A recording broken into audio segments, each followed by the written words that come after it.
Thanks for tuning into the Backyard Barbecue Podcast. I'm here with Phillip Vo this week.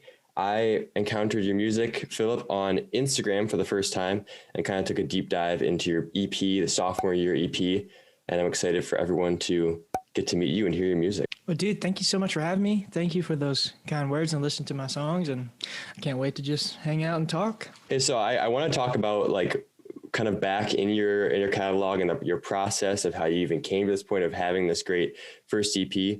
But maybe we should start with kind of what's going on right now. So you've got a fully funded and then some project on Kickstarter. Crazy. Like, was it 50 some backers and you're at over 5,000? It's pretty crazy. There's like 50 something. It's like 5,000 plus a few hundred. And honestly, I almost didn't do the Kickstarter because I thought after like 2 weeks I would have $200 or something. And all of my closest friends were like, "You're an idiot if you don't do it." And they were right, and I was wrong. And they can listen to this and have on the record that I said that. They're right and you're wrong.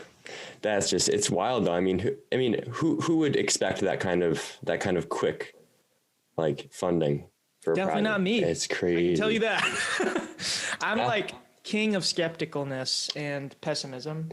Really? Like I always see, mostly just for me for some reason. For everybody else, I'm pretty quick to be like, "Oh, I think you'll do great." And for me, it's always like, let me plan for the worst case. Let me over prepare. I honestly was still pretty skeptical. And then after the first day, there was like $1,000 something. And I was like, okay, this actually might happen. Never mind. I mean, as someone who consumes your music and like it was pretty recent, I can see how that dedication builds up from having such just like 50 some backers raise that much money. Like it's not people just tossing in a few dimes into the project. It's people dropping hundreds of dollars. Oh yeah. To hear this music. Like that kind of stuff to me was just like, why would anyone spend $2,000 of their hard earned money to like help me strum my guitar in front of a microphone? You know?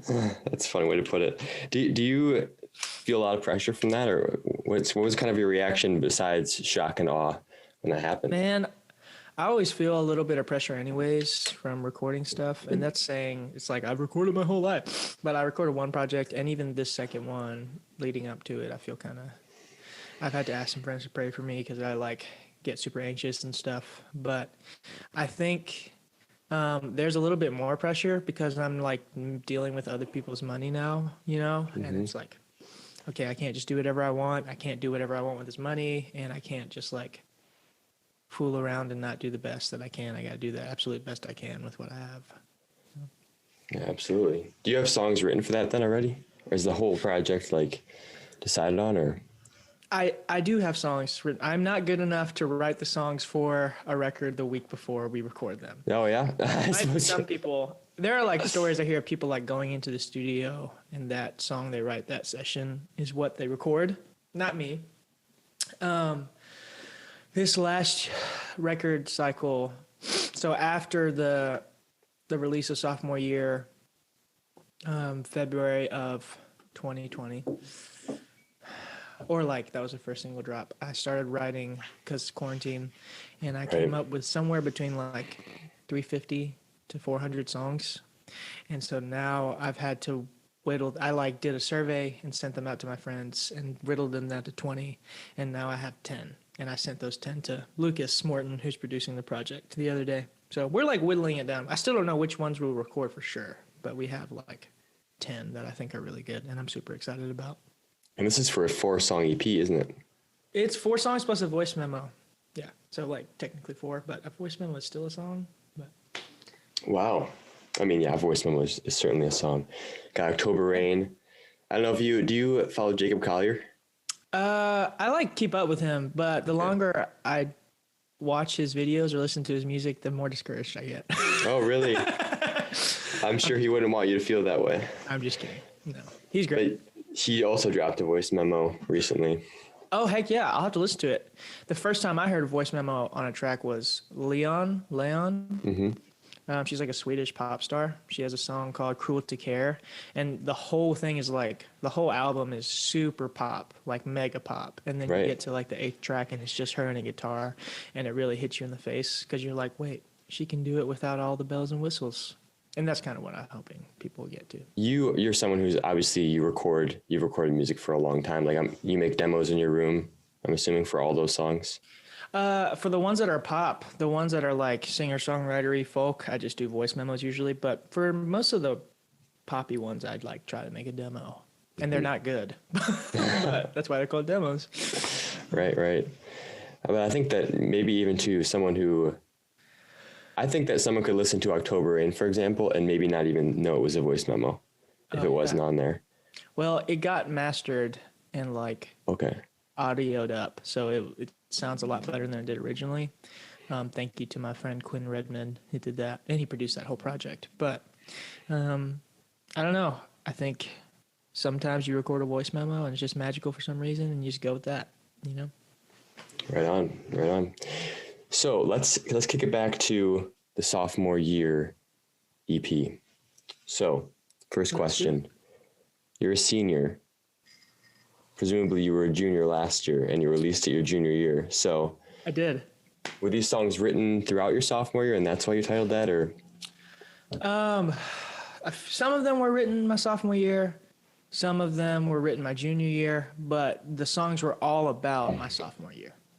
So that's why they're called that. It's like they were all related to, like October Rain I wrote my sophomore year, Old Boyfriends I wrote my sophomore year, and then Wrong and Young Love were written a few months after it in like retrospect.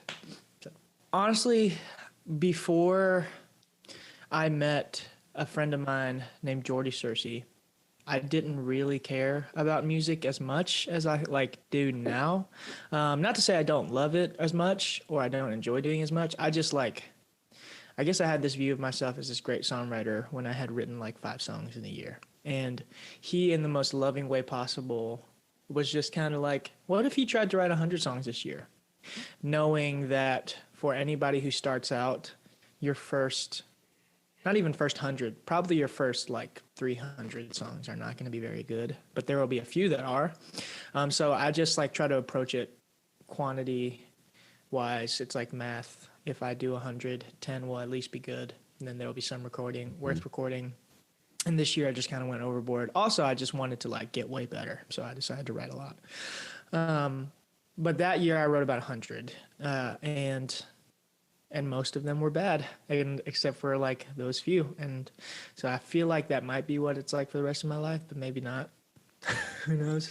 Do you see an arc in it? Like, was there a moment when you could see it pay off, writing like a lot more songs? I'd say I can say that there are some benefits to doing it. Like, I can write a song on the spot pretty easily. That's like, okay.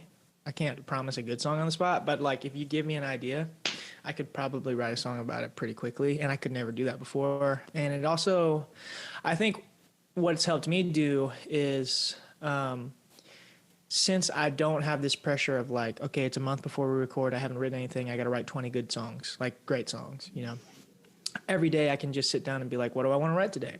And like a week ago, I wrote like a screaming rock banger that I will never record, but it gives me chops in genres I would never write in if I was just writing for me. And so then it helps me because now I've learned I love co-writing with other people.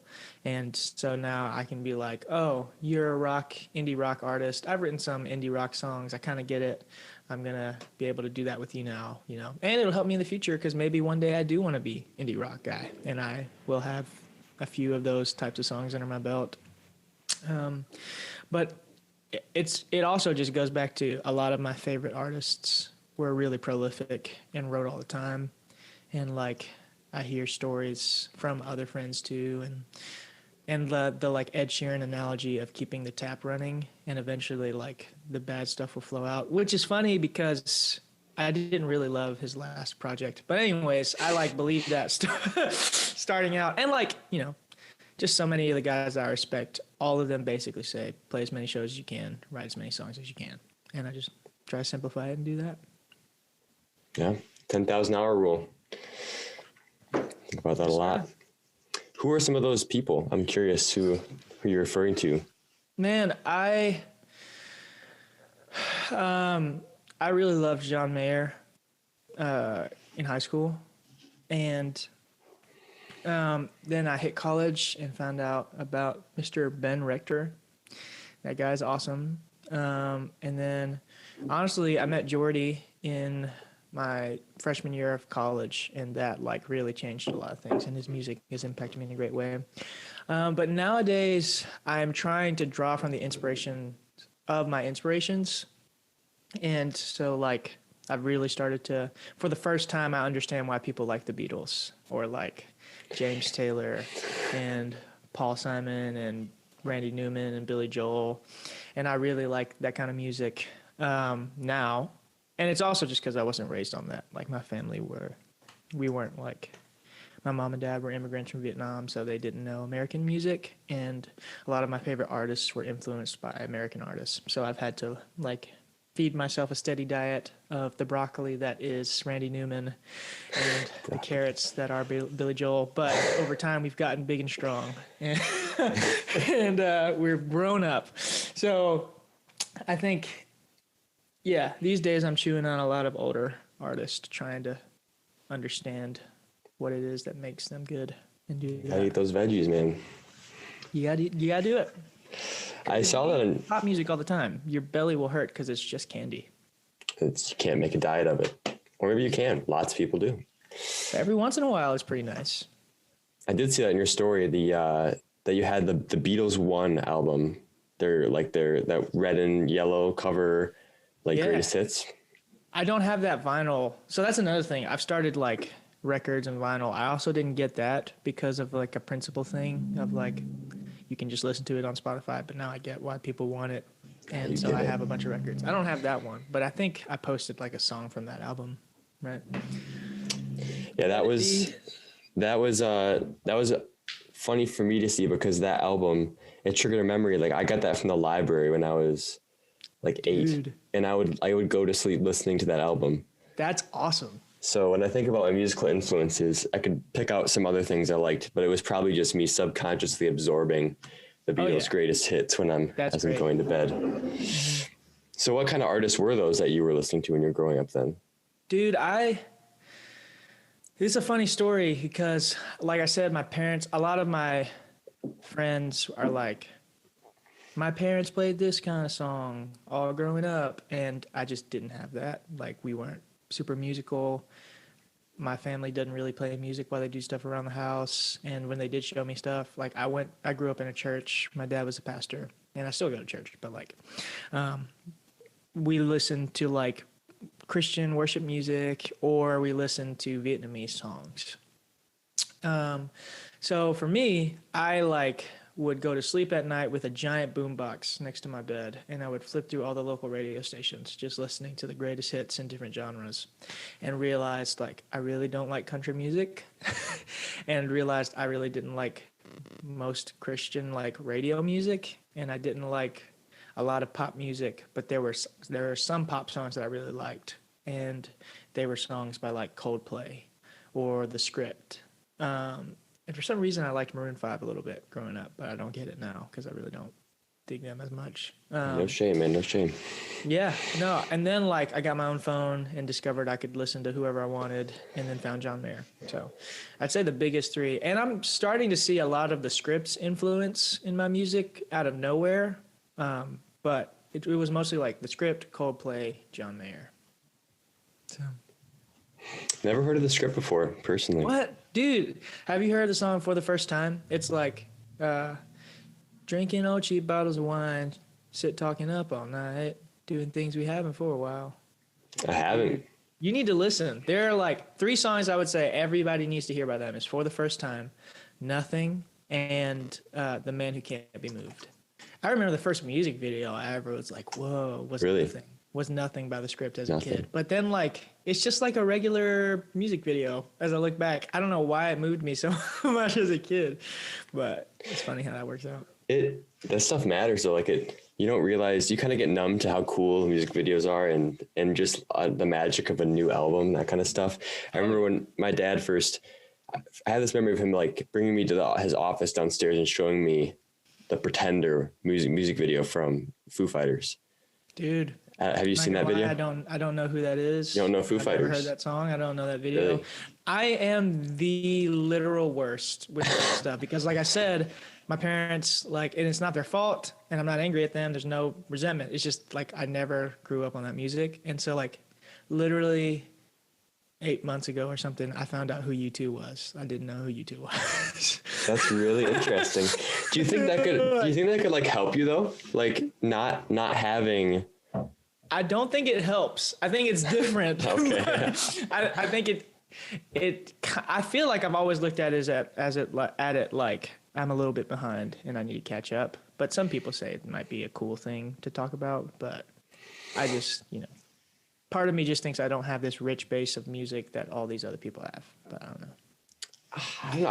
I feel like somewhat, but then if you write a good melody, it's not like it's going to be better because you know U2's entire catalog. That's true. In a way. That's fair. I think it's quite fun. I think it's quite like you're gonna go down different avenues from not knowing the Beatles. Yeah. But then when you have the strength of hearing the Beatles for the first time, or like hearing a Beatles song that everybody knows for the first time, and That's what true. you can hear from that, having like this musical experience of having released your own music, and having that magical listening experience when you have the tools to make something that represents it. I mean, it is cool to be like, I heard it for the first time, and they're like, wow, that's crazy. But I don't know.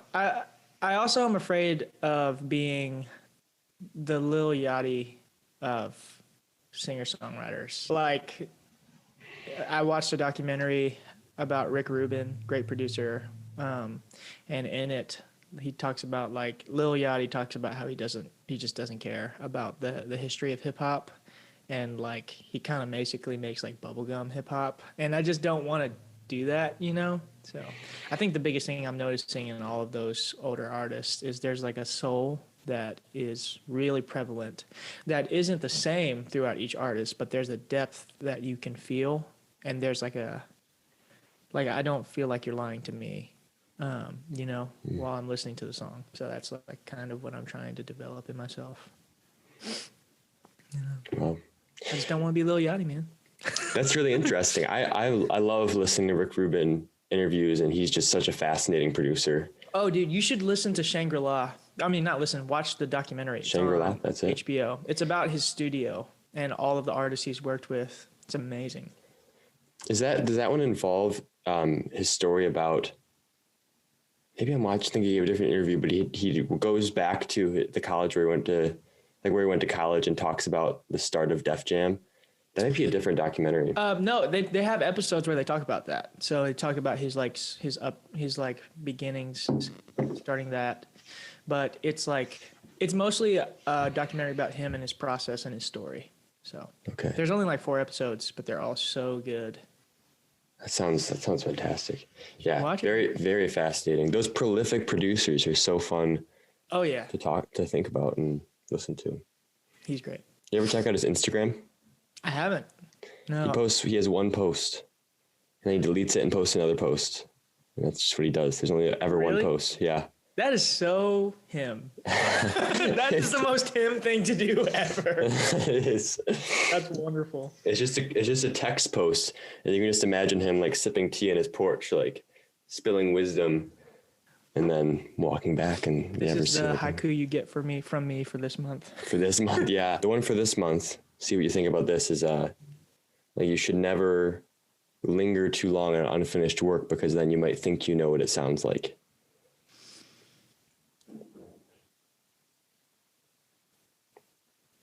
Say it again. You should never, the gist of it, I'm probably misquoting it, is you should never linger on an unfinished work or listen to Dang. it too many times, because then you might think you know what it's supposed to sound like. Dang. I think I get exactly what he's saying in terms of probably producing. No, maybe just all art creation, but he's definitely right. There's a song I've been trying to write for months called Rain, and the idea is to turn rain into a metaphor for love, because rain is usually associated with negative emotion.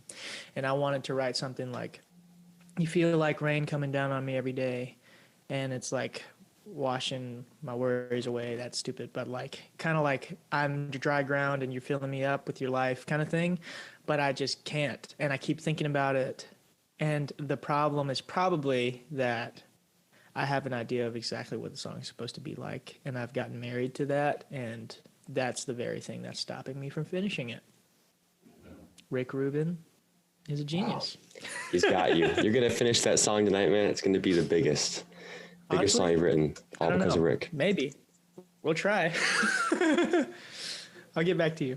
Yeah, what's something that as you're constantly writing songs, I imagine you must be writing 5 a day or something here. What's the pace like? I think the most I've actually written in a day is like 5. Really? Generally, yeah. But generally it's like 1 or 2 and then a day break and then back at it. When I'm like really in it. And when I'm more manic, sometimes it'll be like 3, 2, 3, 0, 1. And so it's just like kind of random. It's somewhere between 1 and 3. But that's usually, I just kind of be like, okay, by this month, I need this many songs. And I just figure it out, you know? So, but I would not say I'm like 5 songs a day. That math is like, it's like 1,500 songs in a year. That's ridiculous. Not me. But I wouldn't do that. The tap is running strong though. That's a lot of songs to be writing. And I think that the average, listener of music who isn't involved in the process would probably be surprised to hear that it's that much that you're going into it. Honestly, it's also interesting to me because like I think anybody who wants to be good at what they do is like gonna be pretty disciplined about it. Like my favorite, I've equated it to like me writing songs is me studying songwriting, and it's like you reading your textbook and memorizing medical terms is you preparing to be a doctor kind of thing, And yeah, like one day people will give you a title and like a piece of paper that says you're a doctor now, and like one day it'll magically flip to where everybody's like, oh yeah, Phillip's a songwriter. But also like right now as we're doing it, we're preparing, and I don't know. I just try to take it that seriously, And some friends take it just as seriously and don't write as much, but for me, I know I need to like practice every day, and that's kind of what I'm doing with it. I love that thought because I often, when someone will ask what do you want to be when you grow up, I think about what you just said. Like, what do you mean when you grow up? Yeah. You kind of got to do it now. What do you do now? That's true. Dang. I felt that, dude. I felt that. Oh, man. Just trying to flex my Rick Rubin muscle here. Think of flex your profound things recruiting to muscle. Say. And what? You said flex your recruiting Oh, muscle? Rick Rubin muscle. Oh, I was like, you trying to get me to come to Minnesota? No, I'm not trying to get you to come to Minnesota. Although I was going to say it's a frozen tundra here, but it's like, probably 20, 25 degrees outside today. So it's getting warmer. 25. Jeez. That's when everybody takes their coats off today. The snow's like 70 over here. Really? No, this is beautiful for us because we were just in our polar vortex. Because our school's on a hill, so it's super windy in the winter. So it's like -17 with a wind chill. Gosh. Yeah, but then it warms up, and now it's all relative, right? One day I'll come up to Minnesota. Have you ever been? Hang out? No, I've been to like Ohio and Baltimore, Maryland, but in Pennsylvania. I don't know if I've been to Minnesota. I'll have to come hang out with you. And maybe play a show or something one day. Yeah. Whenever those things are things again. Exactly. Well, here's a tie-in. I can just recruit you on your house show booking form, which you have conveniently located on your Instagram.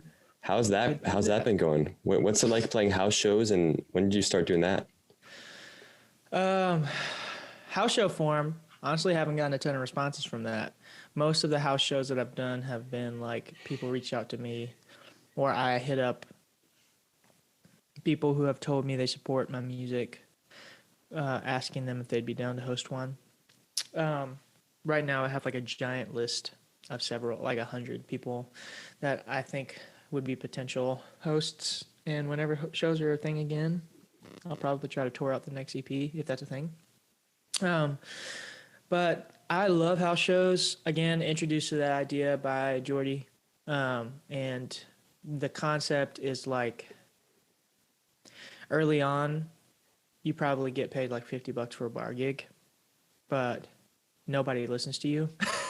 And you could go to a house show and ask people to pay like a $5 suggested donation, and everyone listens to you, and they're there for you, you know? And that just lends to you potentially creating more like lasting relationships with people who listen to your music, as opposed to like you have to really work to try to get people's attention in a bar. But if everyone is there intentionally to hear you, then you have a better chance of connecting with somebody. And I think music is always something that I've hoped would connect me with other people. So it's like if I can honestly, and like now it's like I could play a regular gig of some kind for more money, and I should probably book those more. But I just love playing house shows because I know like even if it went wrong and the sound system exploded or something, we could still play and people would still connect, you know. It doesn't feel as rewarding on the other side, but I know you need both. So. It's a really beautiful explanation. I've never heard the reason behind doing the house shows, but Yeah, that sounds really cool. yeah, you just make friends and connect with more people, and then like you go back to the same city, same place, and then more people come next time, and you remember names, and it's like super fun. So. Sounds like it. When did you meet Jordy, or what was that? How'd that happen? We met my freshman year of college, and he needed somebody to open because a friend of his couldn't open, and that friend knew me because that friend was an enrollment counselor at the school, and we had talked for a bit.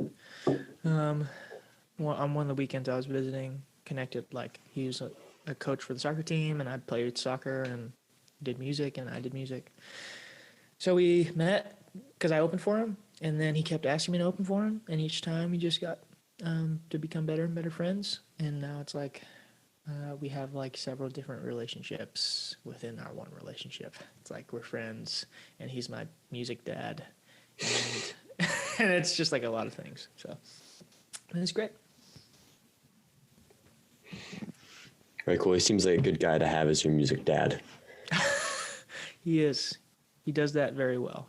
Good dad.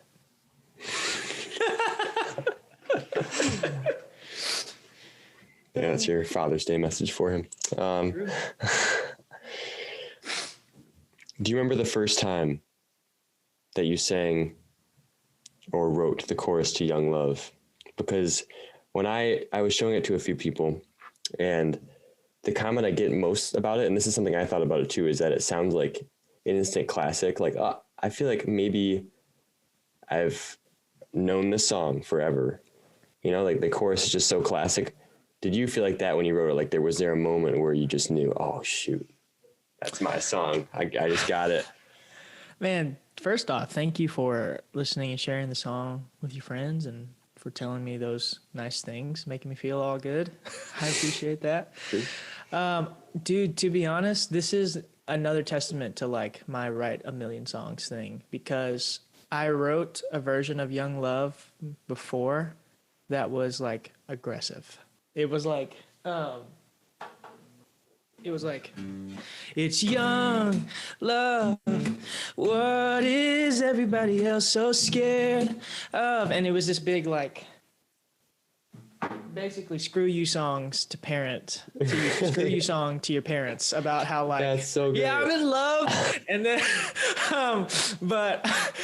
so it wasn't good again, you know, and the last chorus though, my producer at the time was like, what if you went for the emotion that I felt in that last chorus? And the last chorus was like really quiet and was like, it's young love. What is everybody else so scared of? I think I really found the one. And he was like, what if you did that? And so I tried to write a whole new version. And I was like 70 songs deep at this point, and I like wrote that song and sent it to Quinn and Jordy, and I was like, I think I did it, guys. And they were like, you did it. And I was like, yeah.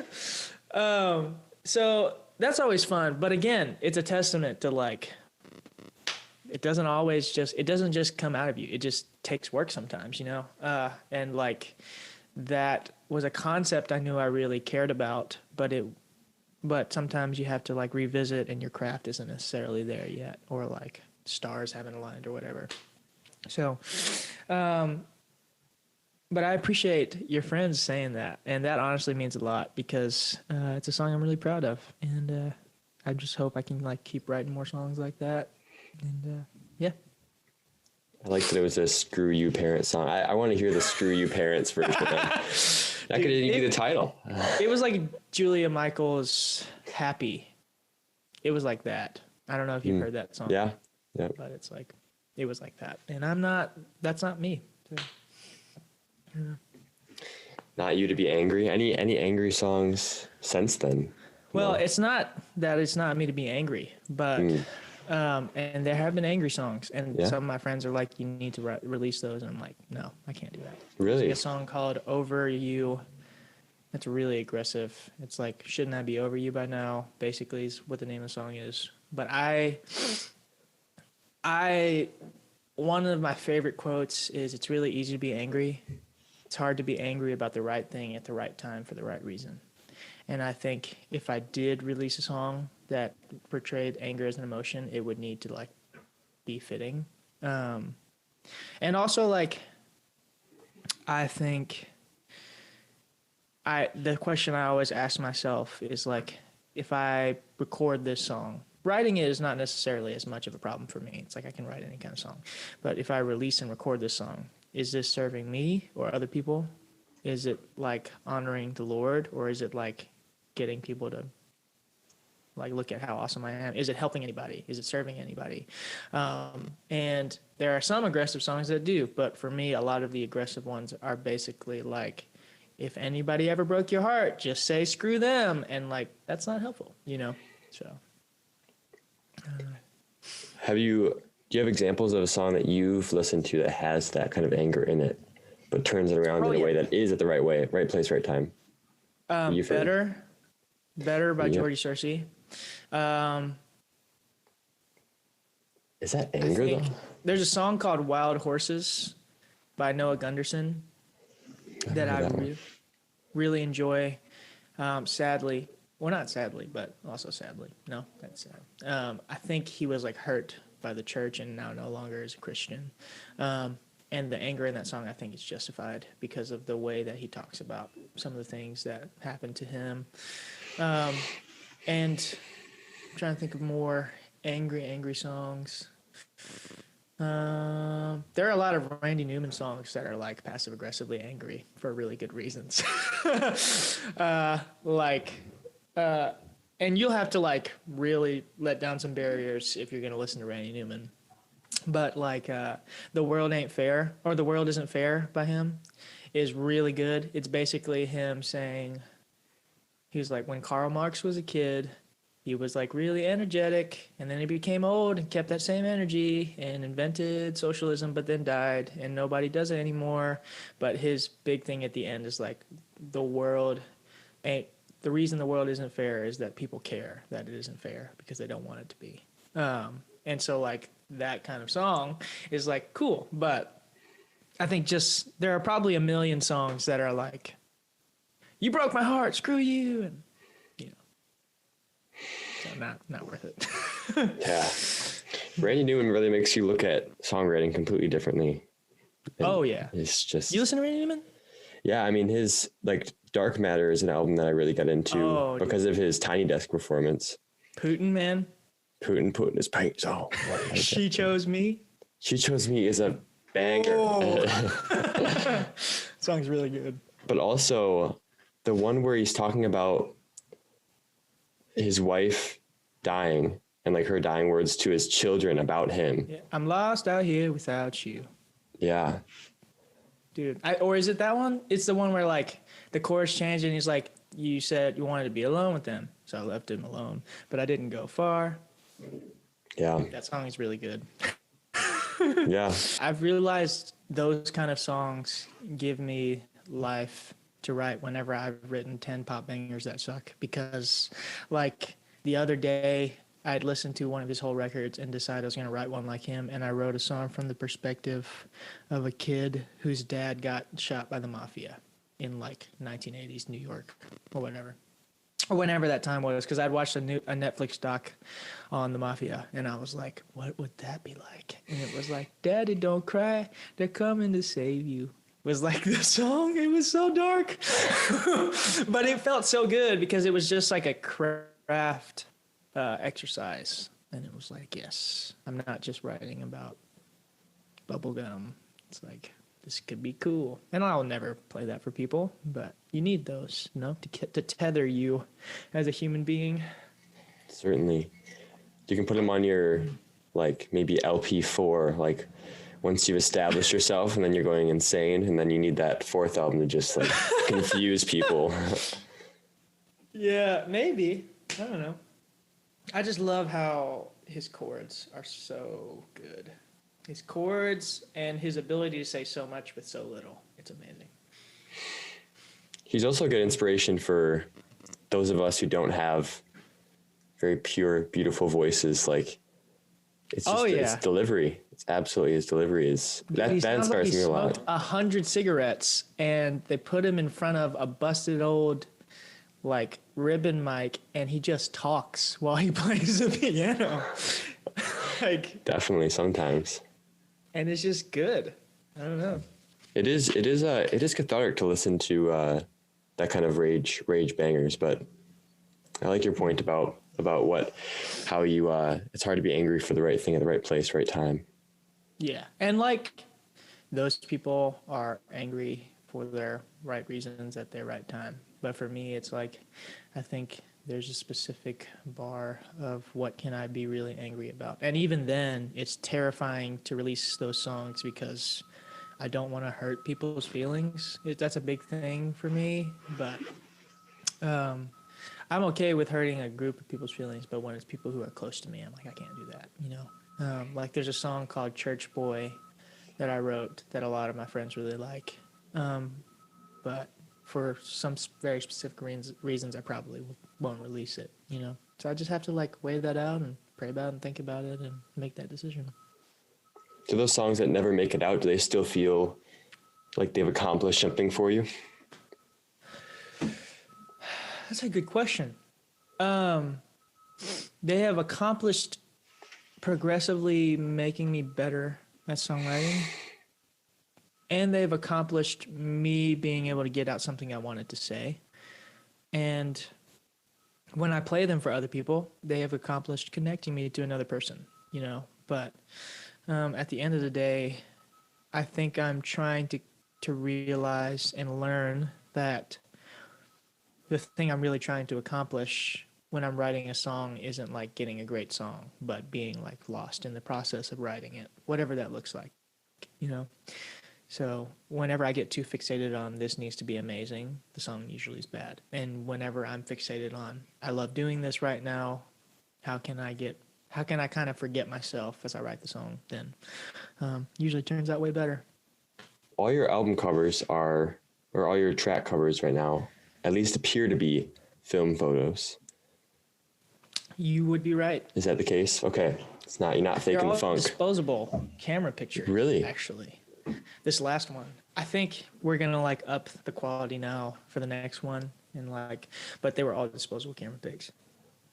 What makes you go with that kind of vibe? I mean, I noticed that you're not like the kind of person who is spamming Instagram constantly or like trying to be an influencer. You seem a little more.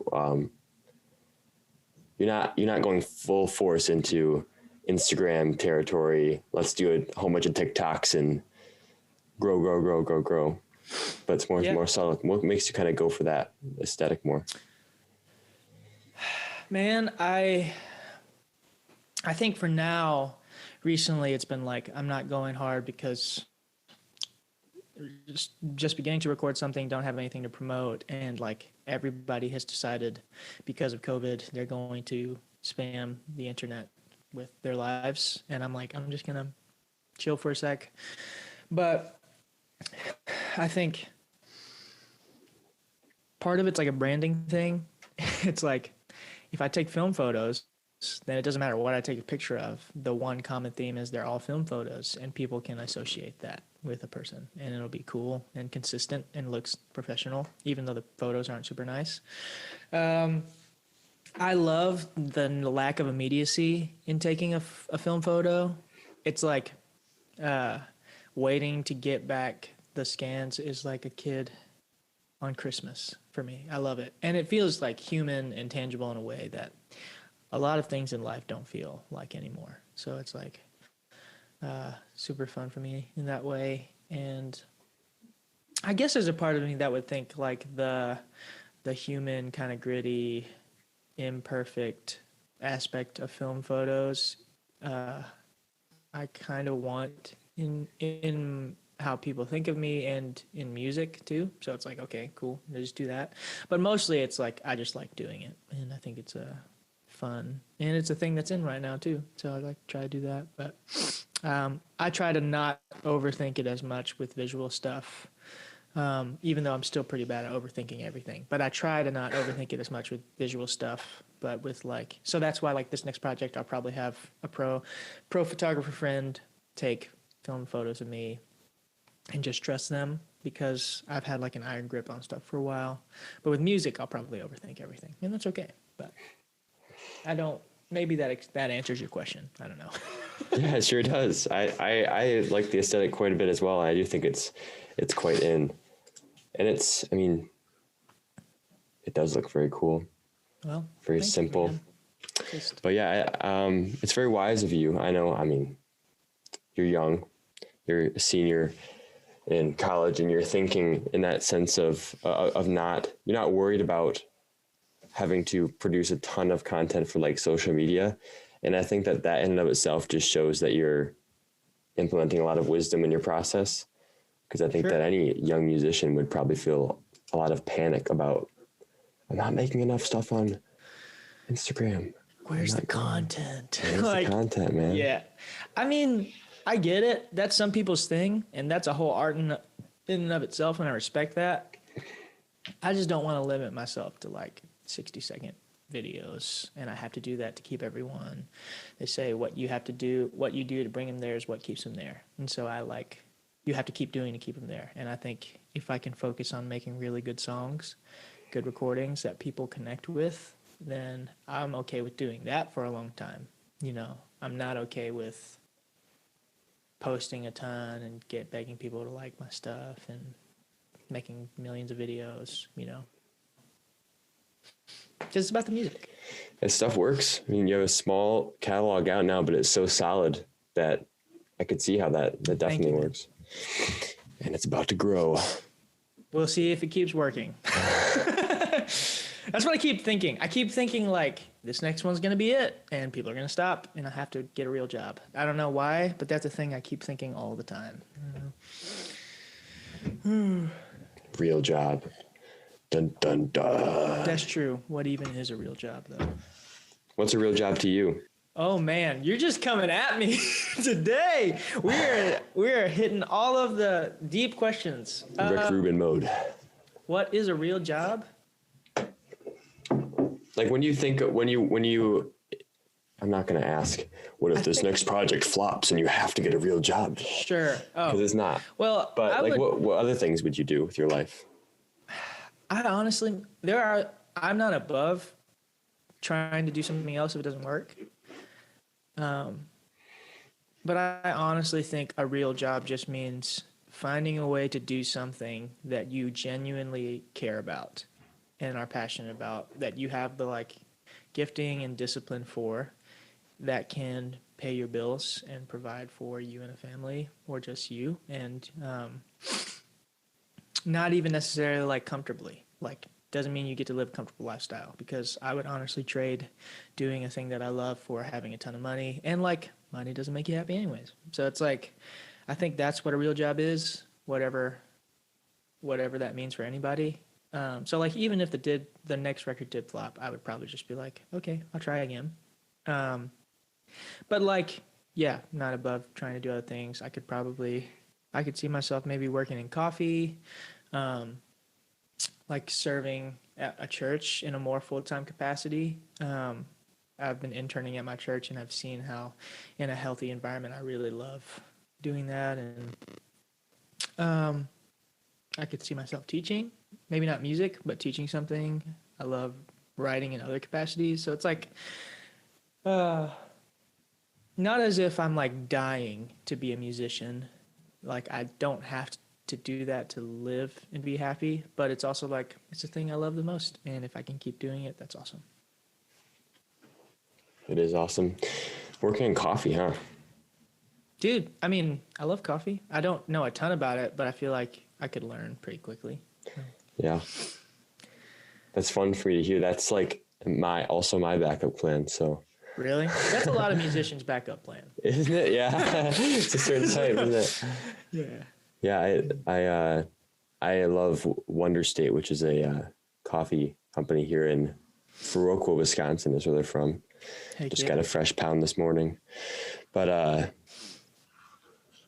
yeah, I have a little vlog series on my YouTube, and I joke about I want them to sponsor me. So I'll put it in here too. Wonder State, please sponsor me. I'm asking yet again. And Phillip as well. And Phillipson as well. You can sponsor him too. Dude, you can send me coffee. Yeah. Absolutely. Send us both coffee. That's how the sponsorship deal works, I will right? never be angry if somebody sends me coffee. You know? Wow. You heard it here first. It's true.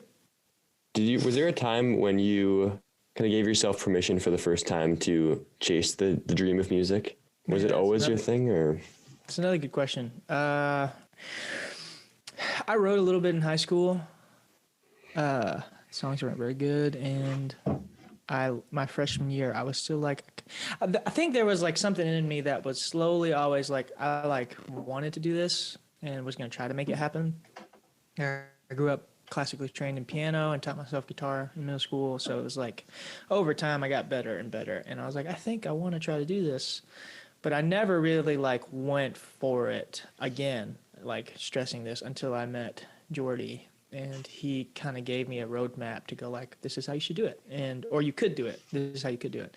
And I just took that and tried to keep going, because I think allowing yourself to chase the dream just really looks like becoming disciplined and working hard at it, you know?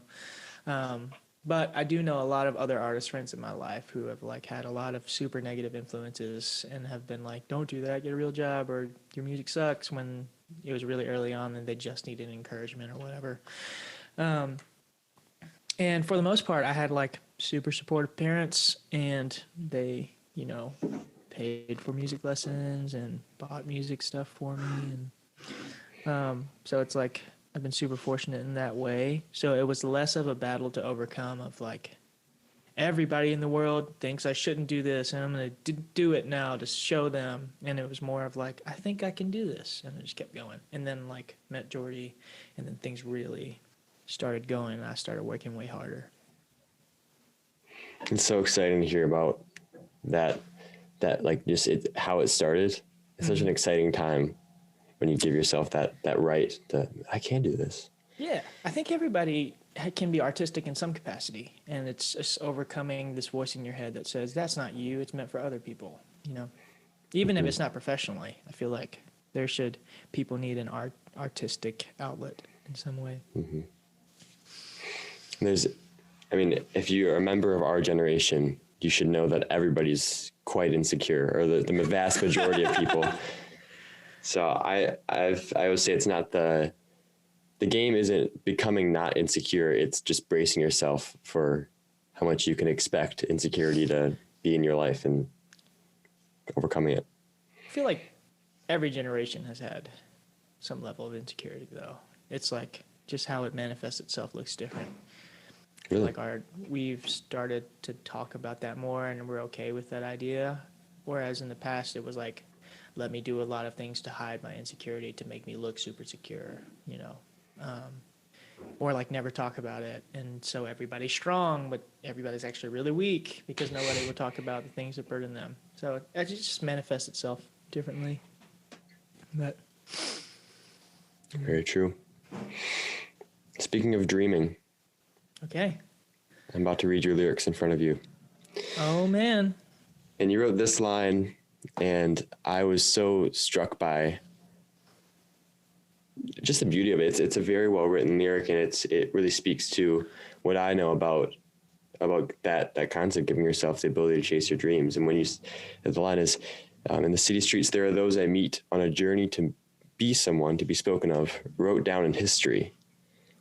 But when striving takes your soul away and all security, I would dare to say that there's a better way to chase your dreams. Man. Is that beautiful or what? I'm not going to ask you to compliment your own lyrics. Yeah, man. Yeah. Just something I scribbled down right before you picked up the call. Well, thank you for listening to that song. It's like a deep cut that I really appreciate, and I'm glad somebody connects with, because that song is important to me for so many reasons. And that verse, it's kind of relating back to like the hyper grind kind of approach of like the social media thing, and how I'm sure I was like this a little bit at the beginning, but there was just a time where a lot of the people I met that wanted to be musicians, I could sense underneath all of it was this desire to like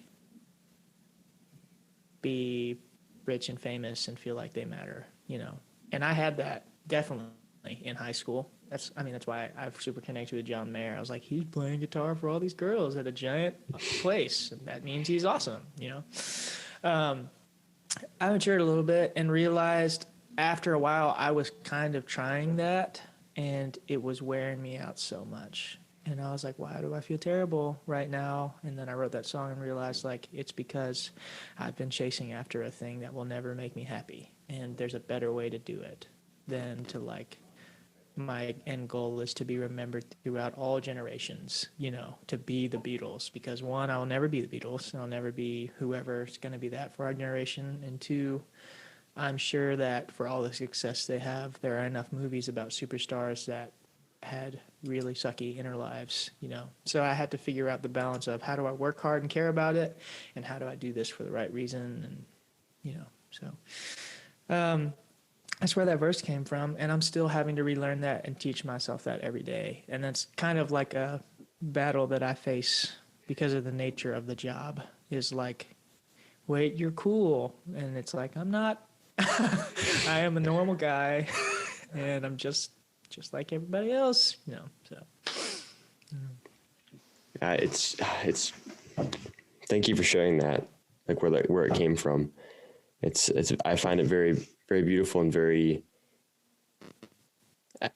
it spoke to me. I don't know what exactly how to put it, but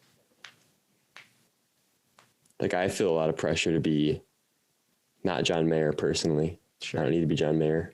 I don't feel that pressure anymore. He's pretty new to me as well. Like I wasn't, wow. I was not growing up on him, but just wanting to be prolific or be the best. Like as humans, it pops out a lot. But for you to say on record in your first EP that kind of thing, it gives me as a listener a lot of confidence for your upcoming music, because I see you not getting drawn away into, all right, album number 2, time to write a pop banger that's undeniable, that will make them all love me. Like you were just speaking about soul in these older artists, and that's what it sounds like in this day and age. You know, like you said, it evolves our view of what's weak and what's strong. And for you to be open and honest and share that you sometimes feel like you need to be spoken of, but there's a better way, and you're working towards that. Yep. Yeah, and like there will be some pop bangers on this next thing, but I'm trying to decipher between the pop bangers that are like pop for the sake of pop and pop for a reason, like for a purpose that's good, you know? Mm-hmm. So it's like, I feel like that'll always be a thing. And the challenge will get harder every time if it keeps growing, but that it's a fight worth fighting.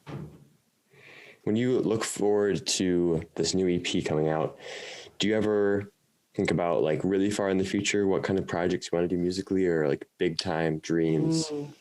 Down the road, man, I would really like to do a concept record. So like the whole thing is based around a story or a concept. I think you have to be really good to be able to pull that off, because I'm not good enough to right now to be like, I'm going to write a whole thing about this and the songs are going to be good. So maybe like 8 years down the road, I think I'd love to do that. And I'd love to do John Foreman type EPs. Like he has like spring, summer, winter, fall EPs that are really cool. And I think I would love to do that with my own versions of songs that are like really soulful and not pop. And then I would like to do a worship album someday. Very cool. I'm excited to hear all of those things.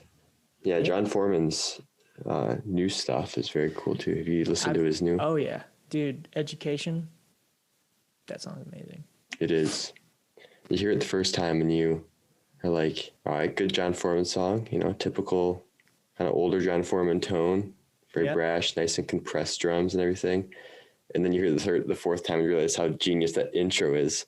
Oh like, yeah. That really struck me. Like now that I love this song, whenever I hear that dun dun dun dun dun, like sheesh. That was very clever. It's very unique. I just now am learning about John Foreman stuff. I think I heard one Switchfoot song my whole life before, like 6 months ago. It was Dare You to Move. Yeah. And so I'm like learning, see, like this is what I'm talking about. All these things. I'm like, you should know these people, and I don't. It's okay. It's work for us to listen to new music, isn't it? You have to try. You have to discipline yourself. That's a part of it. Just listen to new stuff. And there's a lot for me to listen to that's new. And soon there'll be lots for us to listen to that's new from you, Phillip. And we're so excited for it. We'll see. Oh, we got $5,000 on the line. We need to hear this stuff. That's true. I keep saying like to some friends, I'm like, what if I just don't do it? And they're like, well, you committed and you took people's money, so you have to do it now. And I'm like, okay. Yeah. Don't want to get involved with that. Any legal issues here. True. All right. Well, I think we're going to wrap it up here, man. Sweet. Thank you. We went through a lot of, absolutely. It was a pleasure to talk to you. Thank you so much for being on our humble backyard barbecue podcast. I'm sorry I don't have any barbecue to offer you.